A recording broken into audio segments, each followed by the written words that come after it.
Good afternoon, everyone. I'm Hadi Qasemi. I'm a professor at Department of Mechanical Engineering. Um, uh, and today I was asked to talk about um, the materials powering the energy revolution. So for today's talk, I'm going to talk about the three of the innovation that has happening in my research group. The first one is about the carbon capture and sequestrations. This technology was developed earlier around 2019, 2020 in my group, and now is in the commercialization stage with a company called Carbon X.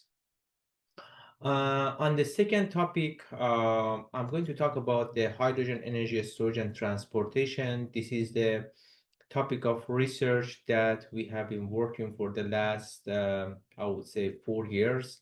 And we have some breakthroughs, and we are trying to push the materials for the hydrogen storage. And I'm going to compare the performance of these materials with the state-of-the-art technology. And the last one is the technology that we developed for the full spectrum solar energy harvesting and storage. The main problems of the solar energy storage is that at night times when you don't have the solar power, how you can run the system. And with this technology, we can store the energy during the day and use it at nights, make sure that the 24/7 energy powering systems. This is only a part of the research in my group. And in my group, we also do other researches, and we have an active program on other topics. One of the topics that we are actively engaged currently, we are working on the AI and topology optimizations for thermal management. Um, you know that for the with this AI boom, the thermal management of the electronics and photonics has become a really hot topic, and is basically the bottleneck for further growth of these systems. So we are trying to use the AI to solve this problem for the AI. Basically, we are finding how we can manage the amount of the heat that is generated by these GPUs, and how we can make sure that we don't reach to really high temperatures in these systems. On the other topic that I have been working for a decade is about the surface physics and advanced coating systems. We have developed a range of technologies for different applications, including scaling, icing, antibacterial coatings, and other technology. And that's also a part of my research group working on the coating technology. Let's jump to the materials for the energy revolution. Um, as you know, carbon capture is these days becoming a necessity for the energy industry, and a wide range of industry are trying to reduce their carbon footprint. And the main problem with the carbon capture is that most of the time the business case for this system is not justified, and they rely on the governmental policy to make sure that this business could be a functioning business. We know that carbon capture is expensive, and if we could bring some technology that by itself will be financially feasible, it has a great advantage over the current other form of the carbon capture. So in here we have developed the technology, and basically it's a material, and the focus of my talk today will be only on the materials side of the energy. We have developed a material that you see um,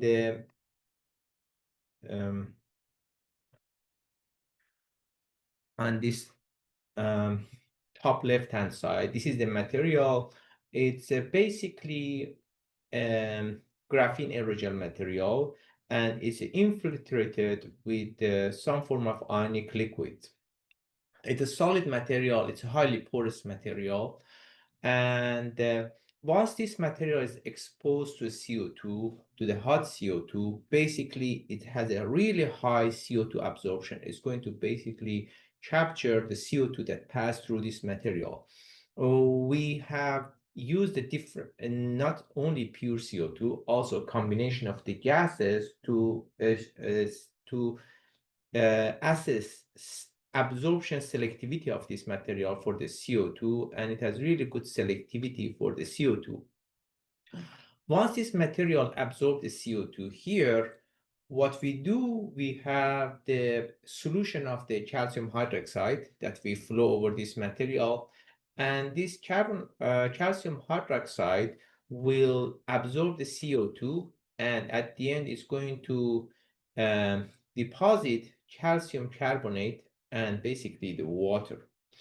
But the most important part of this innovation is that this calcium carbonate is much more more expensive than the calcium hydroxide. So it means that there's a financial value, financial incentive to use this technology for the carbon capture. Basically, in addition to carbon capture, you generate some cash out of this calcium carbonate that you precipitate. So, and the whole point is about the functionality of this material to be able to capture CO2 efficiently, and after that convert it to calcium carbonate. Once we develop this technology, we are approached by several companies that are willing to commercialize this technology. One important question was that once we generate this calcium carbonate, it will be a huge amount of calcium carbonate, and the transportation of calcium carbonate may be costly. So a group of students from business college approached me, and they were interested on the commercialization of this technology. So, and they said that maybe the best way to commercialize this technology is through the cement plant. So on the right, on the left-hand side, you see the basically the capture capacity of the CO2 by these materials. We have developed several generations of these materials. But going back to cement plant, the cement plant are producing huge amount of the CO2, but at the same time, they need the calcium carbonate as their feedstock. It means that that's one of the ingredients that they need to use to produce cement. So basically, that's a win-win for them. So they could capture their CO2 at the same time they produce calcium carbonate for the product that they need. So you don't have any transportation problem. You capture carbonate CO2 at the same point that you need to use the calcium carbonate. Another important point of this innovation is that it's an add-on to the current system. So you don't need to develop any new plants or any new facilities for use of these materials. Basically, it will be an add-on or retrofit to the current cement plant, and you capture the produced CO2 and the produced calcium carbonate. So this Carbon X company, they have are actively commercializing these technologies, and they're currently in the stage of the capital raise for the pilot plan for this technology. So the next topic that I would like to talk here about the materials for the energy revolution is about the hydrogen energy. Materials plays a really important part in the energy revolutions, and uh, one of the part that I'm really interested is about the hydrogen energy. So hydrogen has lots of advantages. I'm not going to in detail of the advantage of the hydrogen economy, but for the hydrogen storage and transportation, we have two main approaches. The first approach is to liquidify hydrogen. It means that we decrease the temperature of hydrogen to really low temperatures, approximately minus 230 degrees C. and after that, transport the hydrogen in the form of the liquid hydrogen. And for this transportation, you need the cryogenic pumps, cryogenic storage tanks that are expensive. And you need to make sure that your transportation is short distance, because otherwise you will basically evaporate a lot of hydrogen during the process, unless you have also compressor in the system. And OPEX of this transport is 3 to 5 kilograms per hydrogen. So it's an expensive process, liquefaction of hydrogen, and after that, transport of hydrogen. The other approach is that you have the compressed hydrogen.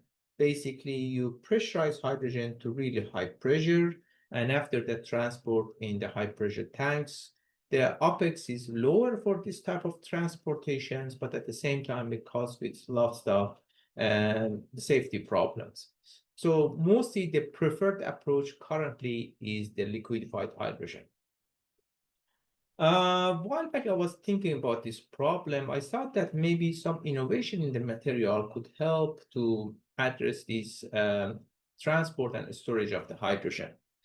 So we came with the new material that could store hydrogen close to ambient conditions for the storage, long-term storage and transport. The schematic of this material is shown on the left-hand side. As you see here, basically the material that's called the Z3 will be stored in a tank. So for example, if you have a truck that's moving this hydrogen, basically you fill the whole tanks with this beach shapes material, the Z3 material, and you can charge the hydrogen gas to this material. As soon as you charge hydrogen gas to this material is going to absorb the hydrogen. And at the point of need, you will basically slightly hit the material and it's going to release the hydrogen. So it's much more convenient compared to liquefaction, and I'm going to also discuss some financial metrics why this material has a really promising future. But this is not a basically off-the-shelf material. These are the custom-made materials, and they have been lots of the geometry and the chemical heterogeneity or this architectures of this material that makes this hydrogen storage possible. The first thing that is really important is that we need to make sure that the pore size in these materials, in this Z3 material, are really small in order of 2 nanometers. When we go to this really small pore dimensions, basically hydrogen solubility is going to increase by 80–90%, and that's going to be really helpful for the hydrogen storage.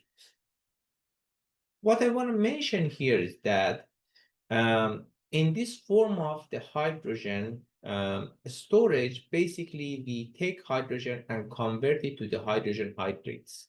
So the hydrogen hydrate is some form of the porous ice that it has the hydrogen inside. It's like gas hydrate in the oil and gas industry, but in the gas hydrates, you have the methane, but here you have a hydrogen. So basically, if you look at this hydrogen hydrate, they are like ice-shaped materials. So we need really small pores for this material to be able to form hydrogen hydrate. At the same time, the molecular structure of this material should be tuned through functionalization of the pores to make sure that we have a specific type of the bonds. So we want to make sure that we have this type of bond in the pores structure. So I'm not going to go over the details of why this is important, but basically what we have done through a specific synthesis process, we have been able to develop this Z3 material that has a small pore size and a small functionality that can absorb hydrogen really fast and form hydrogen hydrates. So let's compare the storage capacity of this material compared to the state-of-the-art materials that has been developed for hydrogen storage. preferably, we want to have the hydrogen storage at low pressure, because if we want to go high pressure, we have a safety concern. So we want to make sure that we are below 10, 12 bar. Here we have the storage capacity of different materials as a function of pressure. So definitely some material, they have a storage capacity, and at this level of the pressure is pretty small. They have a higher capacity at higher pressure, but at this level of the pressure, it's really small. And you see that the Z3 that we developed is performing pretty well compared to the uh, state-of-the-art materials. And at the same time, I should emphasize that it's really cost-effective material, and you need to develop this material once, because your capex will be the synthesis of material, but you can use this material in the tanks for a long time. So you can cycle it for a long time without the change in the material. So the cost of material is not that much important here. But the story doesn't finish here, because storage is good, but at the same time, you need to make sure that when you, for example, if you have the vehicle or a ship or any devices that use hydrogen, when you go to charging points, you want to make sure that you have a fast charging and discharging process. Basically, when you have this material in the tanks, when you connect to a charging port, you want to make sure that you can charge hydrogen as fast as possible. And also, when you need it, you want to make sure that you discharge hydrogen as fast as possible. So the charging is much more important than the discharging, because in discharging, you only need the hydrogen that you need during the process of the running the system. So the amount of hydrogen that you need as a point per hour is not that much. So discharging is important, but not as important as charging, because charging, basically, you don't want to waste time. You want to make sure that you charge the hydrogen to the system as fast as possible. So here we have compared the performance of the Z3 at 10 bar with other state-of-the-art material, and you see that it performs pretty well in the charging time compared to the other materials, and at the same time, it works at the pressure of the 10 bar. One thing that I should mention, that the charging happens at around 0 degrees C. So you need some cooling systems for the tanks to make sure that keeps the temperature of the tanks around 0 degrees C. But note that when you are using the liquefied hydrogen, you need to keep the temperature of the tanks at 230 degrees, minus 230 degrees C. So the technology for cold tanks are already available. So it's not something that you need to invent it from scratch, but you can change the temperature. So we need to for this material to perform, we need the tanks to be at approximately 0 degrees C. The story doesn't finish yet, because we were not happy still with the storage capacity. We wanted to go higher storage capacity. And we continued this story to develop the new form of material that is even outperforms Z3. Here's the material that you see. The dimension of this bead is approximately few millimeters. You see that this wide shape, they have a slightly gelish texture, and you can put in the tanks and after that store hydrogen and discharge hydrogen. In this material, what we have the small pores in this material, but at the same time we have several layers of the liquid on this material to make sure that we increase the internal pressure in these pores. So basically, we have a solid liquid combination. Z3 material was solid materials, but the pores that are filled with some water. But here we have also other type of liquid that are involved in this process. The beauty of this one is that although the hydrogen pressure is around 10 bar, inside the pores of this material, you can achieve the pressure of also 500 bar. So let's look at some of the microstructure of this material. Why this microstructure is important? Because we want to make sure that we have a really uniform pore structure. For example, on that graph that I showed you, when the pore size changes from 2 nanometer to 4 nanometer, your hydrogen storage is going to drop drastically. So you want to make sure that you have a really uniform porous structures. Here we have a TEM pictures that these are the small pores. Look at the scale of this one, they are 1 nanometer. So our pores is approximately 2 nanometers, and they are really uniform porous structure. We have developed a specific type of bond in this structure, and at the same time, the pressure in this structure can be up to 500 bar. So the beauty of this material is that they can produce high pressure inside these pores. This high pressure ensure that we can have the high hydrogen storage capacity. Now, let's see how much better they are compared with the Z3. We saw this figure before. This is a storage capacity as a function of the pressure. That Z3 was good. We were reaching out 2.2%, but that's what we could get maximum. But now with this material, which is called SLSM, we could go above 4% for this material. This is basically weight of the hydrogen over the weight of materials. And it performed much better than all current state-of-the-art materials. At the same time, we have shown here charging time, discharging time. They have a really favorable charging time and discharging time. And at the same time, one point which is pretty important is that you want to make sure that your charging discharging temperature is really close to ambient condition.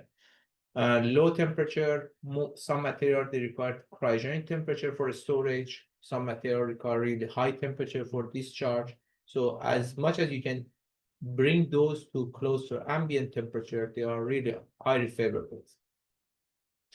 But this is a part on the invention of the material, but at the same time, you need to look at this material in complete perspective and also look at the hydrogen economy, how it's going to play out in the hydrogen economy. Is it going to be only a niche material that has a specific application, or it could be also have replace some of the current technology? Here, we have compared the characteristics of this material compared to liquefied hydrogen. So, few important points. First of all, liquid hydrogen has really high volumetric density. You cannot beat that. Basically, that's a pure hydrogen. So as soon as you bring some other materials, it's going to reduce your capacity, but we are approximately 45 to 50 grams of hydrogen per liter. So we are slightly below that. But at the same time, the charging temperature for the liquefaction is approximately minus 250 degrees C, but we could do this one at 0 degrees C. That is a huge advantage. And one thing that I should mention, that main cost of this liquefaction process comes from this low temperature, because at low temperature, you need the cryogenic instruments. Charging and discharging time, we are in the same order. As I said, discharging time is not critical, but on charging time, we have it still not as good as the liquefied hydrogen. But the main advantage comes to here. The main advantage is that for the liquid hydrogens, we need approximately $3 per kilogram of hydrogen for basically make it liquefied hydrogen and transport it. For us, OPEX is 5 cents. So it's really a small OPEX for this material, and it has a really promising future to be able to be used in the high pressure tanks to transport hydrogen from one place to another place. I should mention that this is really important. So basically here, if you could use this material in the tanks, you also remove the need for the pipelines for transport of the hydrogen. So Currently, some of the hydrogen transport could be happen through natural gas pipelines, but basically in this approach, you could also use this material for the transport of hydrogen for the long distance. So currently, we are working in basically scaling up production of these materials and testing of the material in the larger scale.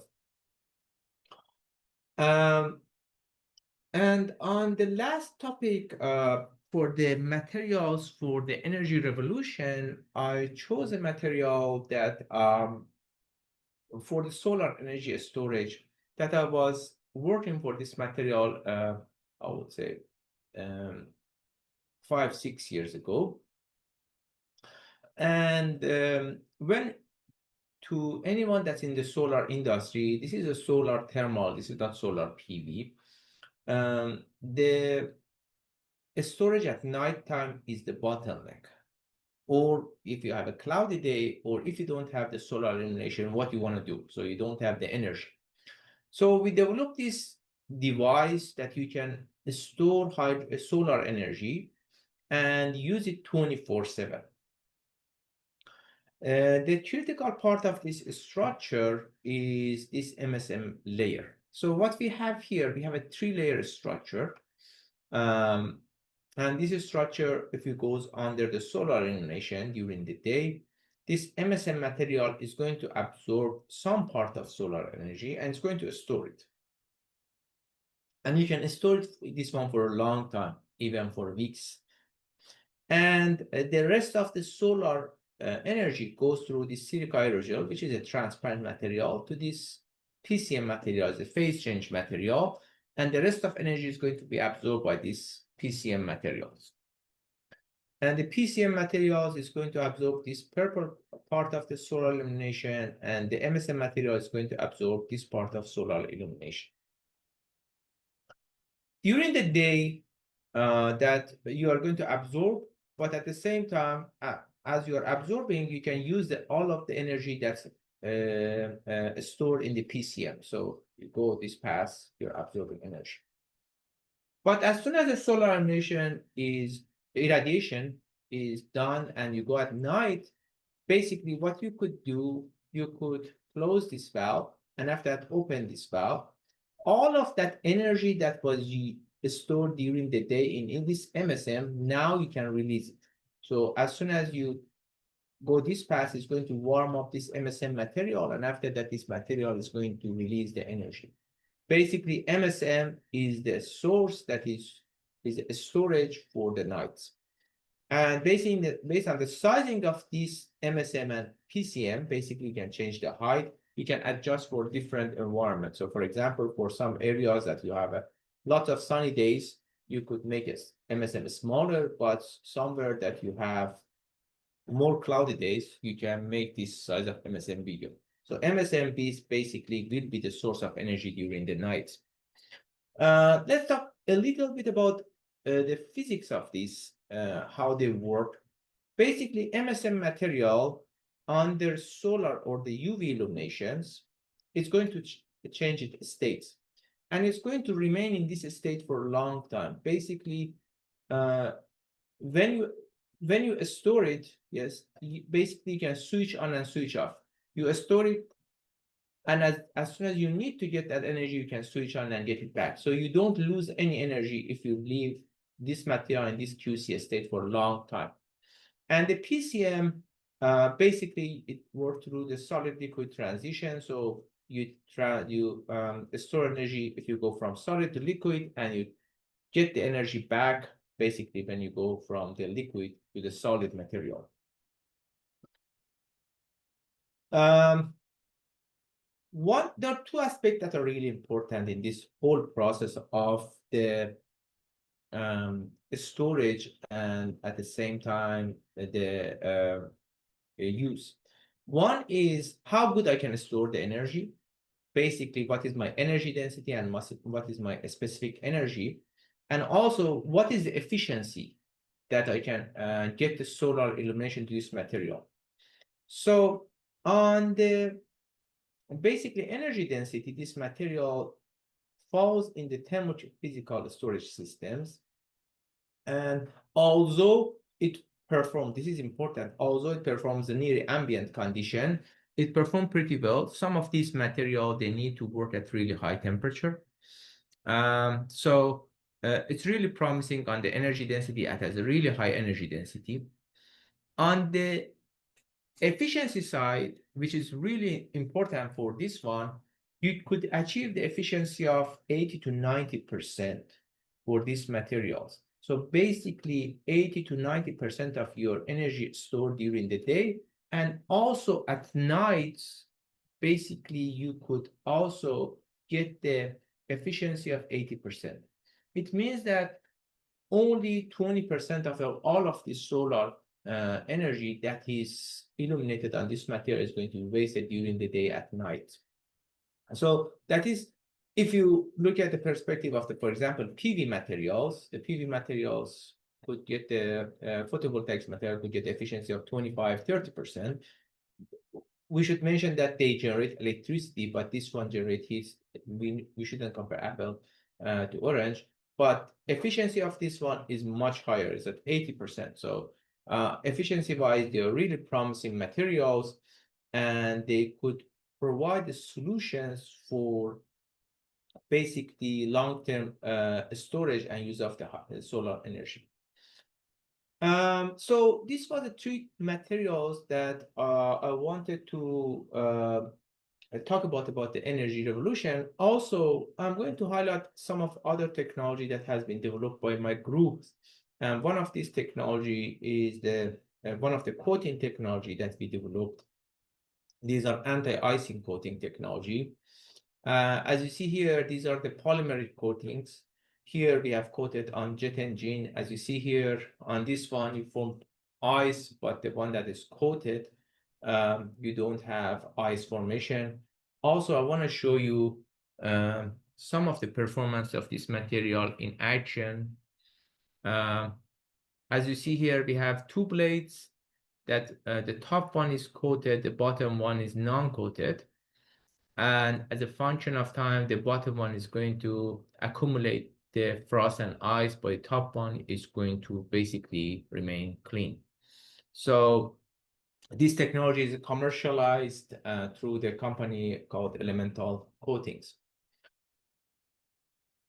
And finally, all of the discussion and all of this innovation that I discussed is basically work of my students and not me. I just had the privilege to direct the research and also supervise them. Brilliant students and the postdocs that have been joined my group during the last decades, they have done all of this amazing work. So lots of doctors, few of them are still here. And I had a picture of my group. I took a picture of my group just recently, not all, but all the people. So I want to acknowledge their work, and basically this is their work, not my work. In addition to that, lots of brilliant undergraduate students that have conducted research in my lab during my time here at UH, and at the same time funding agencies. Thank you, and I would be glad